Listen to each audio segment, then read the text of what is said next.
குழந்தைக்கான உரிமைகள் தான் இந்த வீடியோவில் பார்க்க போகிறோம். 1989ஆம் ஆண்டு குழந்தைகளின் உரிமைகள் தொடர்பான ஐக்கிய நாடுகளின் மாநாட்டில் தான் பிரிவு 1 படி 18 வயதுக்குள்ளே இருக்க அனைத்து குழந்தைகளும் குழந்தை எனப்படுவர்னு அறிவித்தாங்க. குழந்தைகளின் உரிமைகள் மாநாட்டின் அறிக்கை 1989 ஆண்டு நவம்பர் 20 வெளியிட்டிருக்காங்க. குழந்தை ஒரு முக்கியமான தேசிய சொத்தாக கருதப்படுகிறது என ஐநா குறிப்பிட்டிருக்குது.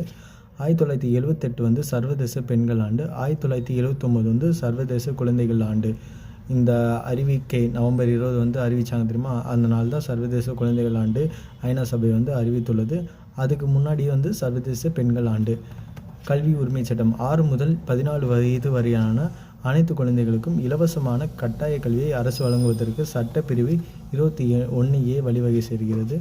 குழந்தை தொழிலாளர் சட்டம் 1986 15 வயது பூர்த்தி அடையாத எந்த ஒரு குழந்தையும் வேலைக்கு அமர்த்தக்கூடாதுன்னு இந்த சட்டம் கூறுகிறது. அப்புறம் சிறார் நீதி சட்டம் 2000.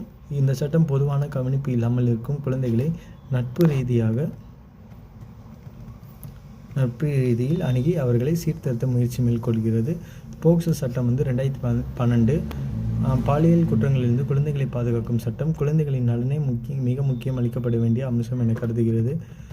192 குழந்தைகளுக்கான உதவி மையம். இது 24 மணி நேரமும் கட்டணமில்லா அவசர தொலைத்தொடர்பு சேவையாகும். குழந்தை தொழிலாளர்கள், குழந்தை திருமணம் மற்றும் ஏதேனும் வன்கொடுமை ஆகியவற்றால் பாதிக்கப்பட்ட குழந்தைகளுக்கு சிறப்பு கவனம் செலுத்துகிறது. தேங்க்யூ.